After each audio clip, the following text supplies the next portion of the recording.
Hey guys, welcome to another episode of Vinyl Den, your channel for record collecting by record collectors. I'm Nick.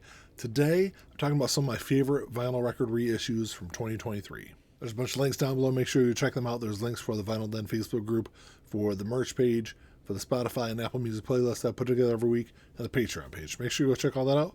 Like always, if you enjoyed the episode, make sure you give me a thumbs up. Hit that subscribe button down below. Make sure you hit that notification bell so you're notified every time I release new episodes. So I've been saying it for the last couple of years that right now is one of the best times to be a record collector, newer or old in the hobby. So many great albums are coming out and getting reissued every year. Yeah, albums are getting kind of pricey, but, some of these albums have been out of print for decades and decades, and we're finally seeing reissues coming out because of how popular records have become. But especially this first one, it's been out of print for a couple of decades. The album is Wish by The Cure. It's long been one of my favorite Cure albums. I'd say this and Disintegration are like 1 and 2 for me. It really kind of depends on the mood that I'm in, but it's been out of print since the early part of the 90s. And, I did buy a bootleg of this probably maybe 2 years ago, and even the bootleg was like $70, which is crazy. It sounded good though, but I wanted to have that official pressing. So like I said, this is definitely one that I had on my list. I'd pre-order it as soon as it came out. I will say this was a RSD release. The picture disc version of this was an RSD release, I think, in 2022. But I wanted to hold off and get a standard release of it, even though the picture discs from The Cure have a pretty good reputation. But I wanted to have that standard release. This is just on standard black vinyl. Another one from The Cure that I've been looking forward to. This was also an RSD release. I did buy the picture disc version of Show when it came out last year. So Record Store Day in April, picture disc version of this came out. This is a live show on the tour for Wish. It was recorded here in southeastern Michigan. One of my favorite live albums of all time. But I did, like I said, I did buy the picture disc version of this. But when the standard version came out, that was definitely the one I wanted to have in my collection. I ended up selling that picture disc version, but easily, like I said, easily one of my favorite live albums of all time. So it's definitely one I wanted to have in my collection. A couple of really great underrated punk albums from the late part of the 90s got reissued last year.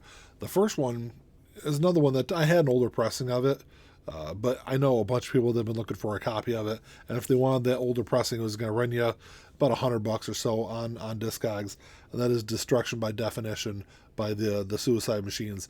I kind of long considered this probably the second best punk album of all time, right behind And Out Come the Wolves. And like I said, this was Asbestos Records reissued this last year, very late part of the year. And I'm glad that so many people were able to grab a copy of it. If you're a punk fan and if you haven't listened to this album, you're definitely missing out.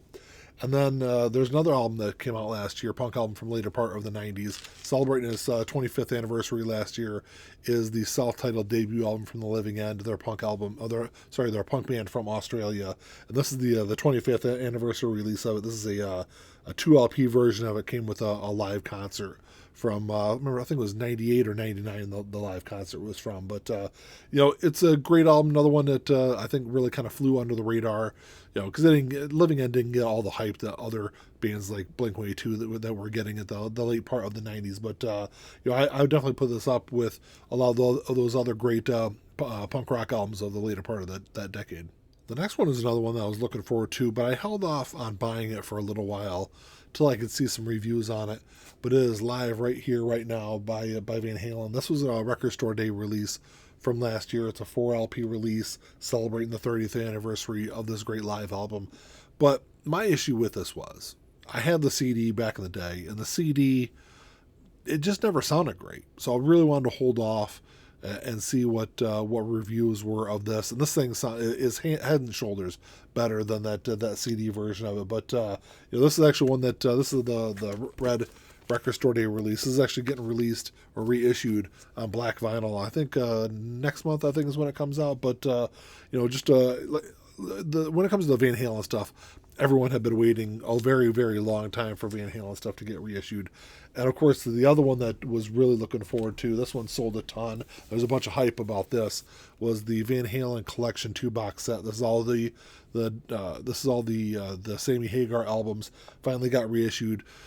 I had a bootleg of Balance, which sounded okay, but For All Unlawful Carnal Knowledge was another great album of theirs that I really wanted to have on vinyl, especially those two albums. I wanted to have official pressings of it. And the thing that really surprised me about this box set when it came out was how relatively affordable it was. They could have easily charged $200 plus for this box set. I think it was like $125 when it first came out, and which is probably less or a third of what you would pay just for balance if you want an older pressing of it. I guess I should also add that when I compared this to my unofficial pressing of balance, man, this pressing, this box set absolutely blows that and any of the other bootlegs out of the water of those albums. So I've been a big Pearl Jam fan, ever since the first time I listened to 10.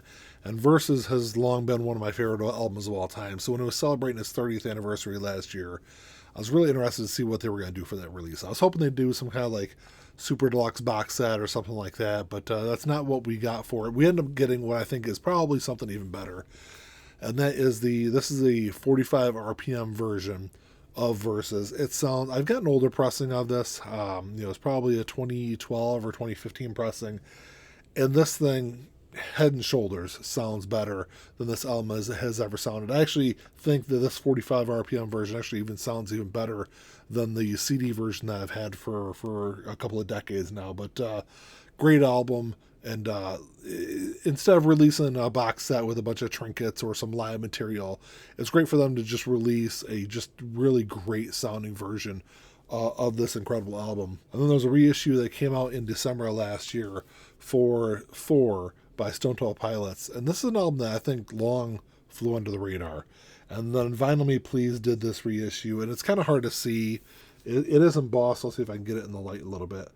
The Music on Vinyl did a version of this, a pressing of this a few years back, and it's got the cutout so you can actually see, and it's actually the Stone Temple Pilots is in white, and then the star is cut out, so you can actually see it all in white on the cover. So like I said, it's kind of hard to see this pressing.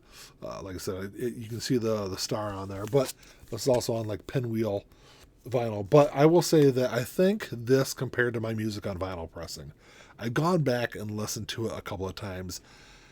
And at first I wasn't a big fan of the way this sounded. I thought there were some sound issues. But when I kind of do an A-B comparison with that Music on Vinyl release, I kind of hear some of it on there too. So maybe I'm hearing something that's in the original recording of it, and they weren't able to perfectly work that out. But other than some of those very, very minor issues that you can only hear in the quietest parts of the album, overall it is a really solid album. And I would put this up, I think, and I've talked about it on the channel before. I think when the band released Tiny Music, it was such a departure from the first couple of albums. I think it's why a lot of people didn't listen to number 4 when it came out. But I would definitely put this up with Core and with Purple as some of the best stuff that the band ever did. One of the reissues that I was most excited for last year, didn't know anything about this until right before it was released.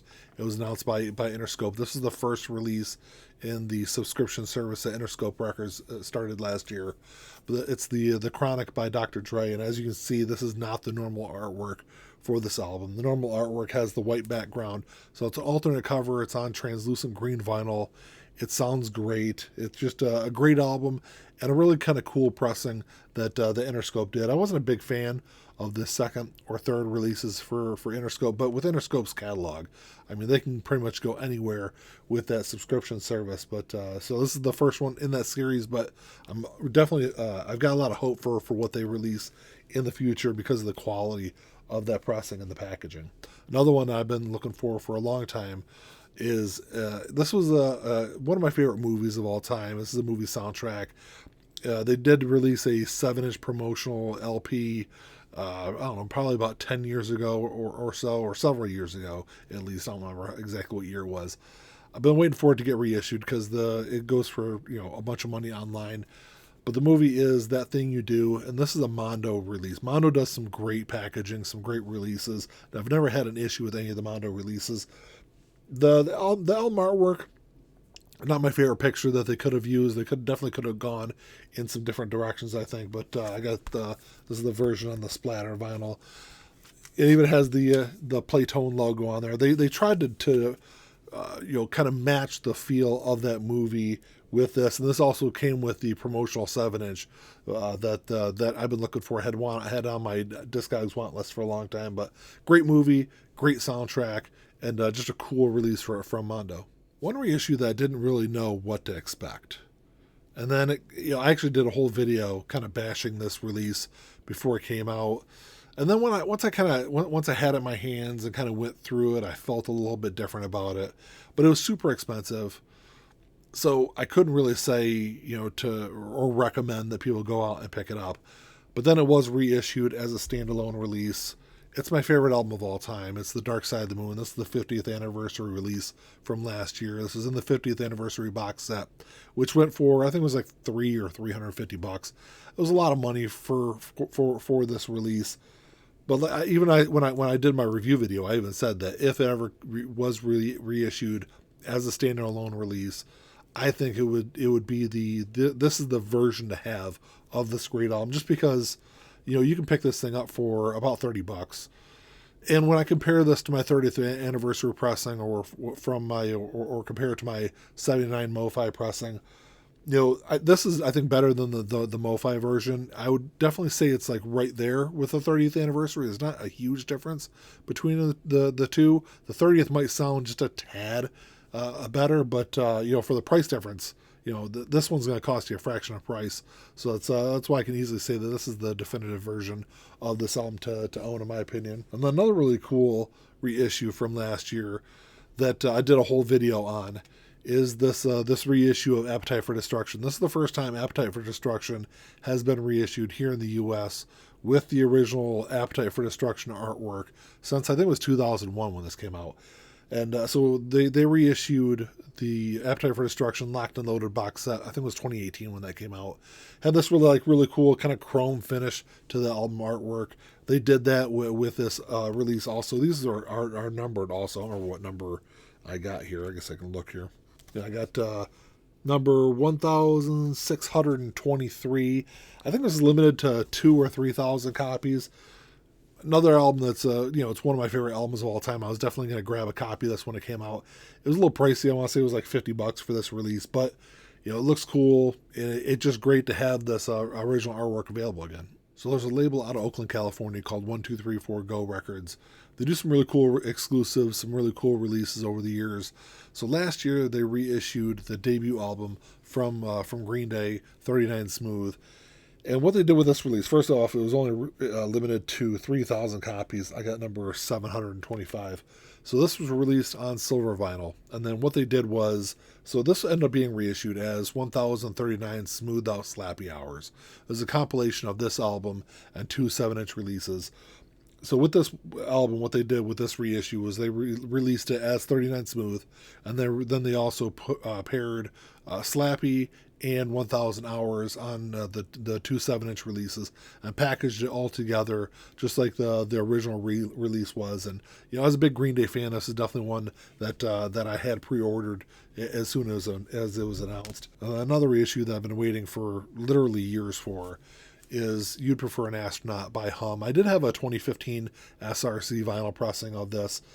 SRC vinyl, they don't have the best sounding albums all the time, and there was definitely some sound issues with the SRC vinyl version. So I was definitely looking forward to this one. This is cut at 45 RPM. The band actually had some kind of say in the reworking of this album or the remastering of this album. They redid the album artwork. It's a cool packaging. It's a good-looking album. It's on translucent green vinyl. This is the way that this album should sound. It's, in my opinion, one of the most underrated alternative albums of the middle part of the 90s, and just an album that has been hugely influential to me in my music career and, just now my love. I've been a big fan of the movie Batman and the soundtrack that Prince did for it since it was first released back in 1989. I was, I think, 10 years old when that came out. Just a great movie and a great soundtrack. Prince did an incredible job with it. So I've been looking for a copy of it on vinyl for a long time. It's been long out of print ever since it was first released. And then last year it was announced that it was going to get reissued. So when this first was announced, it was going to be a European-only release. And it was super expensive. I want to say the pre-orders were like $60 or $65 for this thing, which was a lot. But I begrudgingly, pre-ordered it, even though I didn't want to spend that kind of money on it. And then it was eventually announced that there was going to be a U.S. pressing of it also, which was going to be a lot less. I want to say it was like 25 or $28 online. So I canceled my original order, pre-ordered it, the cheaper version here from the U.S., and I'm so glad to finally have this on vinyl. I love this album, and I definitely put this up there as probably one of my top 10 soundtracks of all time. And then the last album is probably the hardest one to get for me last year. I ended up having to go to a concert to grab this album. I went to the concert just because I knew they were going to have copies of it there. The album is Hello Rockview by Less Than Jake. I've loved this album since it was first released back in, I think it was 98 when it came out. Yeah, because last year was his 25th anniversary. Another album that's been long out of print. I paid a lot of money for an original pressing of this. I actually also have a 7-inch box set for this album. One of my favorite ska punk albums of all time. But it was only going to be available at shows initially. It did get a wider reissue within the last, I think December, I think was when it got a big release. But before that, it was only going to be available at shows. So I found out about the night before they were going to have a concert here in Detroit. Got online, bought a ticket, went to the show by myself just to get a copy of this. And it's an album that holds a whole lot of memories for me. I had a friend that passed away quite a few years ago. He was also a big fan of this album also. So there's a lot of memories tied up on this one. But, it's probably not as quite as good as Losing Streak, but I definitely put it up maybe as the second best album that Less Than Jake ever did. Well, that's all I have for today, guys. Thanks for checking the show out. Make sure you drop me a comment down below. Let me know what some of your favorite reissues from 2023 were. Because I could have obviously gone on a lot longer than that. I think my original list was like 20 albums. I had to kind of cut it down so it's not a half an hour long video. But let me know what you guys think. If you enjoyed the episode, make sure you give me the old thumbs up. Hit that subscribe button down below. That's all I got. Until next time, keep on spinning. Peace.